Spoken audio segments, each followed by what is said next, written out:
Botad Chotila રૂટની ST bus સેવા શરૂ થતાં પેસેન્જરોમાં ખુશીનો માહોલ જોવા મળ્યો હતો.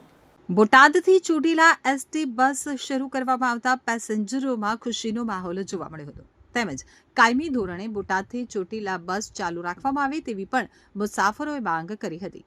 બોટાદથી ચોટીલા એસટી બસ શરૂ કરવામાં આવતા ચોટીલામાં ચામુંડા ધામ જવા માટે બોટાદ ચોટીલા રૂટની બસ જે વેકેશનમાં શરૂ કરી હતી તેથી બોટાદ, પાળિયાદ, દેવગઢ, નોલી, ખેટલા, બોડ, સુદામડા, સાયલા, ચોટીલાના ગામોના લોકોને સમયસર જવા આવવા માટે ગુજરાત એસટીનો આભાર વ્યક્ત કર્યો હતો. બોટાદથી ચામુંડા માતાજીના દર્શનાર્થે જતા પેસેન્જરોમાં તેમજ વચ્ચે આવતા ગામોમાં લોકોની માંગ છે અને બોટાદ ચોટીલા રૂટ કાયમી કરવામાં આવે તો પેસેન્જરોને ચોટીલા જવામાં અનુકૂળતા રહે.